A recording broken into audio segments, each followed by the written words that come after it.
Okay, what's up y'all? So I am gonna do a two-part video for you guys on basically what I do to set up MyFitnessPal for my clients, and I'm gonna teach you guys how to plan your day ahead of time because that's where I see most people fall off, is they think, oh, if it fits your macros means I can eat on the go, which you can, but they don't plan anything ahead and then they just eat how they normally would eat, and then they hit their calories by like noon and they don't know what to do with the rest of their day, or they get home after work and they have 1,000 calories to fill and they have no clue what to eat. So planning ahead is crucial to being able to hit your macros on a daily basis. So for the first part of this video, I'm just gonna walk you through where's my phone?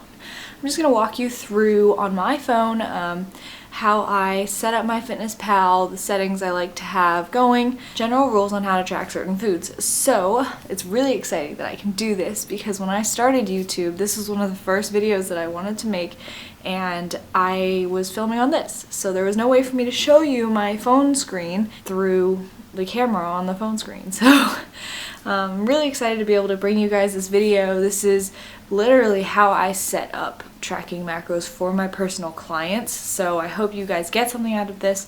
Let's jump right to it. Welcome to the beast, I unleash, I'm a motherfucking beast.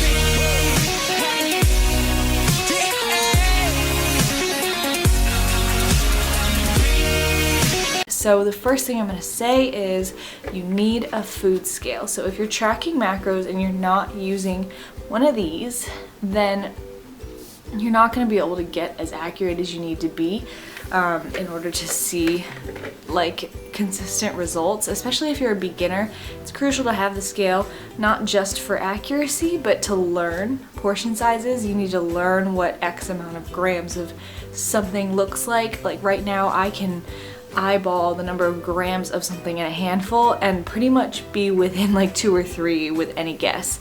So that is like just practice over time. I've been tracking macros for a few years now.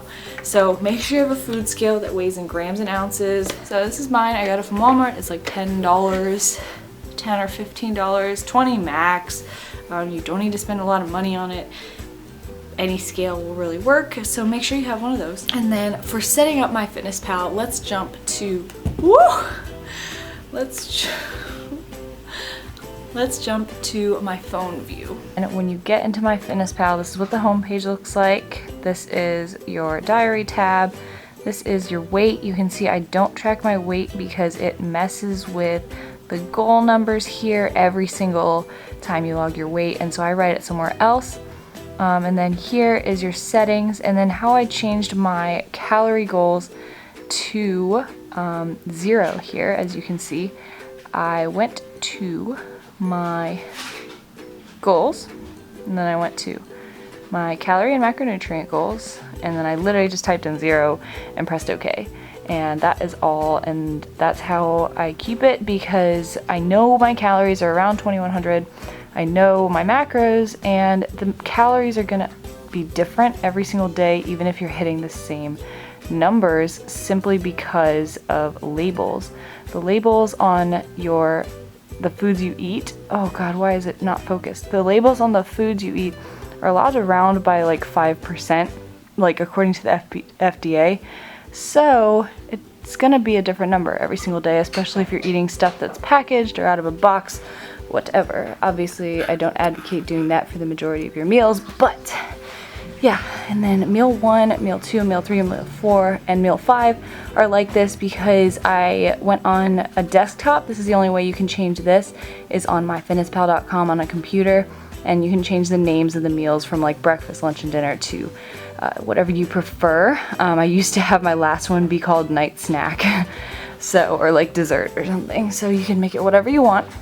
So let's talk about tracking certain foods. So let's say you want some broccoli.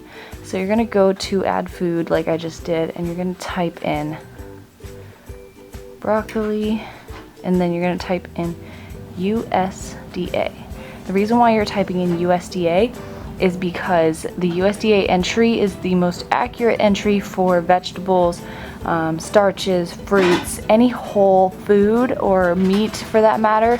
You want to use the USDA entry because that's the most reliable and it gives you the per 100 gram entry. So you click search and it's going to come up with the per 100 grams, which is really easy because you can type in, let's say you're having 50 grams, you can just type in 0.5. I like to keep it on decimals that way. But you can also do fractions. And also you can probably change, you can go to the serving size for a lot of things, clicking on that, and you can change it to 1 gram. And you could type in 50. Oops, like that. And you get the same thing. But a lot of times I like to play with the serving size here because it's just convenient. And you can also do ounces, pounds, whatever. So that, click log, and then it's in there. 50 grams of broccoli. And then for things with a label, you can just go to add food, and this little icon here allows you to scan barcodes. So it'll bring up the nutrition facts based on the barcode, and then you can see on my history. This will be blank when you first get into MyFitnessPal, but as you eat the same things over and over or log foods, your recent foods for that meal are going to be under here. And it's super helpful because let's say you eat the same meal every day, you can click multi-add, you can go to sweet potato, chicken, broccoli, and then just log it to that day.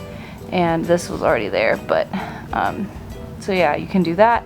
And another feature that MyFitnessPal has that's super easy is under edit, click that. You can copy the entire meal by pressing the check mark in the blue bar. And then you can copy it to any meal, any day.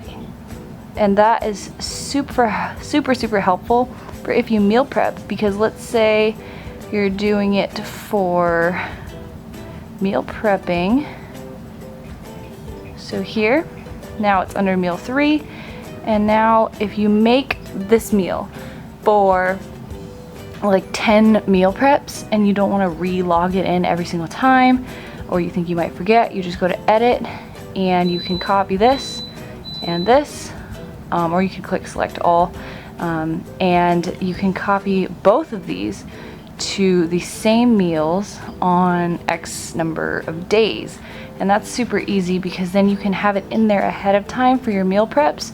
And so you'll just get to, let's say, the next day and it'll be in there.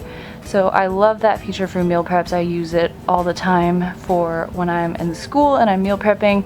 And then for stuff like eating out, you can always just search the place that you're going to. So let's say you're gonna go to Panera to eat. And I'm sorry, I'm like holding it all shaky. Going to Panera. And look, they have the verified Panera Bread menu on here. They have everything. And everything has macros. Oops, I can't swipe here. So then it says clean pairings. I don't know what that means. And their main menu, so this is probably everything on their menu. Yeah. Absolutely everything. So if you're going out to eat, there's no excuse for you not to track and find something that fits your macros ahead of time.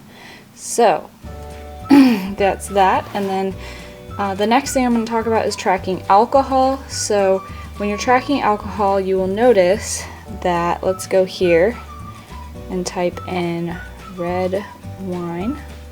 So I have a couple here logged. So let's pick this one. Red wine, I have 2 of these 5 ounces logged, and it says 10 carbs, but 240 calories. And the reason for this is not because it's 10 carbs only, it's because alcohol is a separate macronutrient that's actually 7 calories per gram, and they're basically the only things that are actually empty calories. So it has 10 carbs, but the rest of the calories come from alcohol macro. So how you track that is, let's say you're having a 5 ounce glass. To make it simple, this is what a normal glass of red wine would look like, 120 calories. So you're gonna log that. When you're logging this, you can't just put in the calories, because then when you go to your daily total, you're only gonna have those carbs there, and that doesn't account for 120 calories. 5 carbs accounts for 20 calories. So what you do is you go to add and you type in either fats or carbs. So here I have fats, and you just literally type in the number of grams it takes to fill up the rest of those calories. 120 divided by 9 is about 13. So 117 calories for 13 grams of fat. So that's one way that you could log your wine. Another way is by carbs. So alcohol behaves most like a mixture of a carb and a fat macro. So that's why you're using the calories to account for fats or carbs. So here, carb, macronutrient. Here, you just type in the number it takes to fill the 120 calories. So in this case, it would be 30 carbs, 120 calories, press log. And so this is how you would track your alcohol. All right, one more thing I want to touch on is how to track certain meats. So a lot of people ask me, do you track your meat raw or cooked? And so the answer is you can do either as long as you search the right thing. So let's say we want some chicken. Oh, I can't type. Chicken, breast, and then USDA. Right there, and then let's say you want it cooked, so type in cooked, search that, and it comes up with, look at that, the 100-gram entry of chicken breast. You can also look at the ounces, which I like to track meat in ounces. There's no difference, but yeah, so you can do like 4 ounces of your chicken and it's cooked. And so that is a super easy way to figure out whether you're cooking or tracking it raw or cooked. You can do either, just make sure you log it the right way. They have raw entries as well.